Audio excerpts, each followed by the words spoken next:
Bonjour tout le monde, j'espère que vous allez bien. De mon côté, ça va super bien.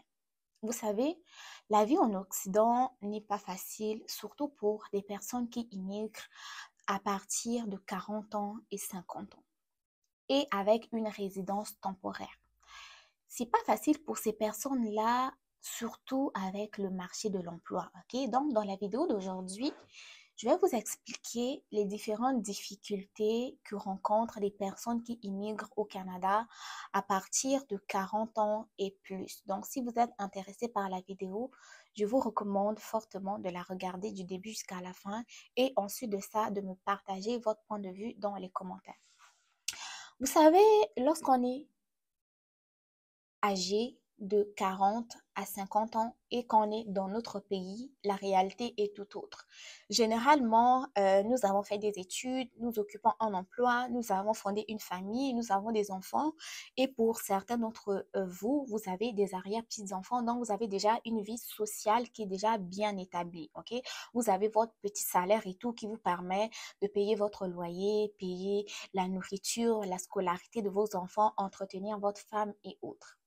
Mais lorsque vous décidez du jour au lendemain de prendre vos économies, vendre votre maison que vous avez pour venir immigrer au Canada en espérant trouver mieux, des fois la réalité est tout autre. OK? Donc, qu'est-ce qui se passe généralement? Donc, pour les personnes qui vont arriver, qui sont âgées à partir de 40, 50 ans et plus, ils ont un problème à trouver un emploi. Donc, ils ont un problème surtout avec le marché de l'emploi. Qu'est-ce qui se passe? C'est deux situations qui se présentent généralement. Première situation, c'est encore cette histoire de reconnaissance de diplôme. Par exemple, si un enseignant immigre du Gabon vers le Canada et veut à tout prix travailler comme enseignant parce que c'est tout ce qu'il a, en fait, c'est ce qu'il a fait toute sa vie. Il se sent enseignant, c'est un enseignant. Donc, il ne se voit pas faire autre chose. Donc, dans sa tête à lui, il était enseignant au Gabon, il va être enseignant ici au Canada. Donc, quand il va arriver ici, vous savez, tout ce qui est démarche de reconnaissance de diplôme, là, c'est énormément pénible. C'est pénible, c'est pénible. Pourquoi? Parce que c'est trop long. C'est trop lent, c'est trop long.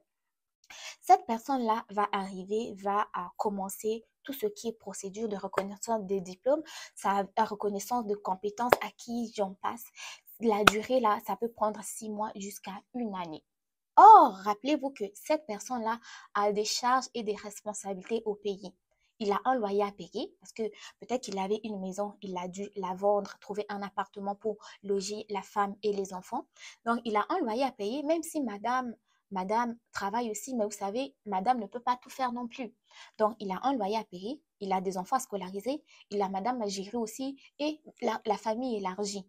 Parce que tu es arrivé au Canada, donc sache que la famille élargie là va avoir plus d'attentes de toi encore. Même si tu donnais un peu quand tu étais au pays, quand tu arrives ici là, ils vont attendre que tu donnes le double parce que tu es arrivé au Canada, le pays où coule le lait et le miel selon certaines personnes. Donc, monsieur va arriver ici, il va commencer les procédures de reconnaissance de diplôme. Il entame les procédures de reconnaissance de diplôme, on est là 1 mois, 2 mois, 3 mois. Tu ne peux pas rester là à rien faire, ok? Il faut que tu aies de l'argent. Il faut que l'argent rentre. Non seulement l'argent doit rentrer pour te faire vivre au Canada, mais l'argent doit rentrer pour nourrir les enfants au pays.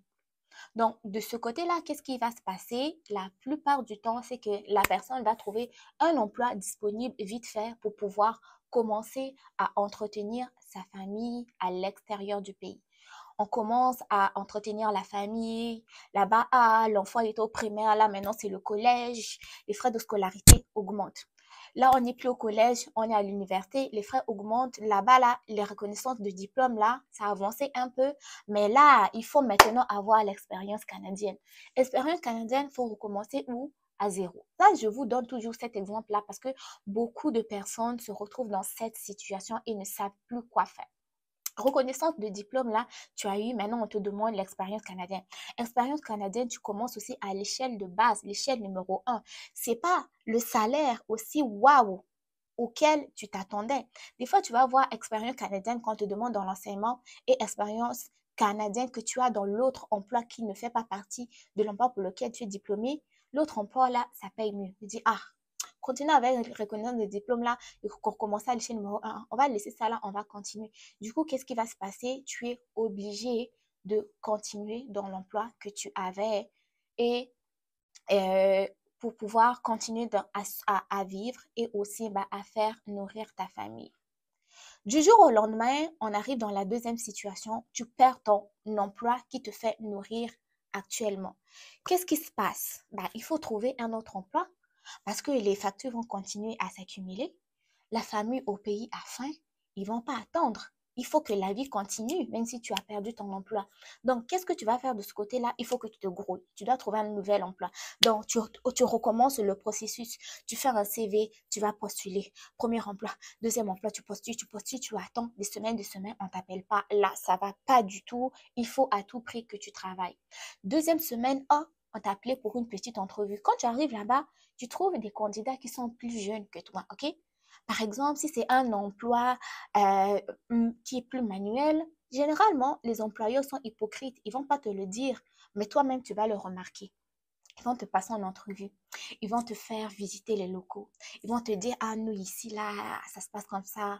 Ou tu peux commencer dans 1 à 2 mois et tout, là, on paye ceci, regarde la salle de pause, les avantages des employés, autres. Mais, au fond, ils savent qu'ils ne vont pas t'embaucher. Ils savent qu'ils ne vont pas t'embaucher. Donc là, tu passes entrevue après entrevue, entrevue après entrevue, entrevue après entrevue, entrevue après entrevue. Tu n'arrives pas à trouver un travail qui est convenable. Donc, le deuxième point, c'est que, premièrement, on a la difficulté avec la reconnaissance des diplômes. Le deuxième point, c'est que en fait, la compétition au niveau du marché du travail devient tellement énorme que on a de la difficulté à avoir un emploi de choix. On prend uniquement ce qui reste. OK? Donc, si dans le premier travail que tu as perdu, tu gagnais 20 dollars, 21 dollars, 50 dollars de l'heure, pourquoi pas? Sache que tellement la compétition a augmenté, tellement on va te trouver maintenant plus âgé, plus vieux parce que tu as 40 ans, tu as 50 ans et autres. Ils vont se dire que tu n'as plus la même force, tu n'as plus la même énergie, tu n'as plus les mêmes capacités qu'un jeune ou une jeune de 25 ans, de 30 ans et on va te discriminer. Mais les employeurs ne te diront jamais qu'on t'a discriminé par rapport à ton âge. On va te discriminer pour un travail qui est physique parce qu'ils disent, ils vont dire que tu n'as plus ils vont te discriminer dans le sens où ils pensent que tu n'as plus la même forme, la même énergie pour occuper le même emploi qu'un jeune ou fournir le même rendement que le jeune. Et ils vont même te discriminer dans des emplois administratifs parce qu'ils vont te dire que oh, nous sommes une entreprise de renom et autres, on promulgue je sais pas, travail bien fait, nos valeurs, c'est promouvoir la jeunesse et autres, et non les seniors. Et c'est, vous savez, les entreprises aiment aussi un peu se faire voir, avoir une belle image de fraîcheur et autres. Donc, dans ce cas-là, ils vont prendre un jeune de 25 et autres habillé bien en costume, alors que toi, quand on regarde, ça a un peu de cheveux blancs ici, là. C'est pas pour rien que d'autres vont se teinter. À 50 ans, 60 ans, là, teinture, tu sens que ça, c'est pas ta couleur naturelle, mais tu n'as pas le choix. Dès qu'il y a 2, 3 petits cheveux blancs là, tu es déjà comme discriminé. Mais ça, on va pas te le dire. Toi-même, tu vas l'expérimenter quand tu vas être rendu dans cette situation. OK?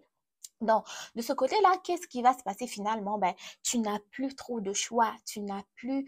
En fait, c'est les employeurs qui ont le choix maintenant. C'est pas à toi. Ce n'est plus à toi de dire, ah, cet emploi-là, avec les conditions de travail, ça me plaît pas trop ou ça me correspond pas trop. Donc, je vais préférer celui-là, celui-là. Non, tu prends ce qui reste.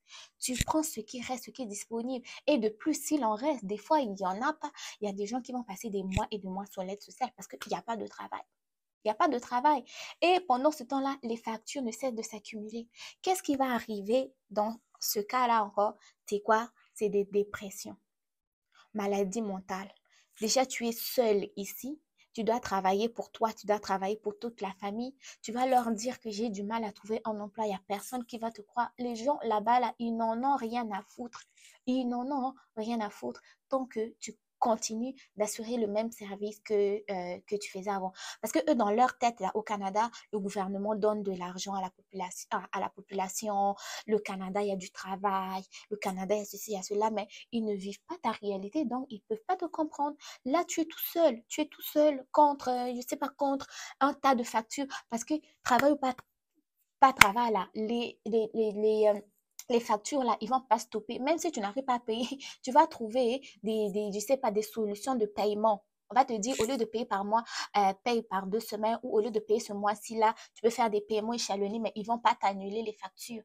Dans ce cas-là, qu'est-ce qui va se passer? Dépression, maladie mentale, crise cardiaque, même il y a d'autres qui vont vouloir en finir parce que premièrement, ils n'arrivent plus à subvenir à leurs besoins, à ceux de leur famille et la honte de l'échec. La honte de l'échec. Ils vont retourner au pays, les bras ballants. Ah non, non, non, non, non. Ah non, non, non, non, non, hein. Non, non, non, non, non. Ils ne peuvent pas retourner au pays les bras ballants parce que ils ont vendu la maison, ils étaient locataires. Il va retourner au pays, là, il va aller vivre où? Les enfants là-bas, là, qui va les scolariser? Et en dehors de ça, la honte. La honte, vous savez, la fierté, hein, la fierté quand on a, oh, je m'en vais au Canada, je vais trouver une vie, je vais là-bas travailler pour assurer une vie meilleure à mes enfants, assurer une vie meilleure à ma femme, une vie meilleure à ma famille, je sais pas, faire évoluer ma communauté et autres. Et du jour au lendemain, là, tu n'as même pas 2 dollars pour t'acheter des nouilles, hein? Tu n'as même pas 10 dollars pour t'acheter des croquettes McDo. Même 25 cents pour t'acheter cure-dent, là, tu n'as pas. Comment tu vas faire? Tu vas pas retourner. Tu vas pas retourner au pays. Tu ne vas pas retourner. Tu vas pas aller leur dire là-bas que tu es venu ici avec un peu de revenus, un peu d'économie. Tu retournes là-bas dans ce que tu as fait, tu vas aller te dépenser là-bas, tu n'as rien ramené. Non, hein?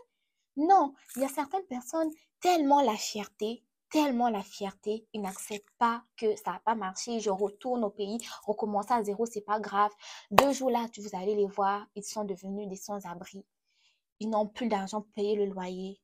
Ils vont avoir des dettes sur leur tête, mais ils sont là, sans abri. C'est pas, en fait, toutes les personnes que vous voyez dans cet abri-là, vous savez pas trop c'est quoi leur histoire, mais il y a certains qui sont là à cause de cette situation que je viens de vous expliquer. Donc, les amis, si vous avez une situation stable dans votre pays, vous avez un bon travail, un revenu, vous investissez, vous entreprenez. En fait, tout ce qui est stabilité politique, c'est bien dans votre pays. Et surtout, vous êtes en bonne santé là. Ne pensez pas que le bonheur est en Occident. Ne pensez pas que le bonheur est en Occident. Tant que vous dormez bien, vous avez de quoi manger, votre famille est avec vous là. Ça sert à rien de tout, en fait, de tout sacrifier pour venir travailler comme entretien ménager ici. OK? Ne venez pas occuper un emploi qui ne vous rend pas fier, que vous exercez toujours dans le regret, toujours dans le regret. Quand la larme s'en dit,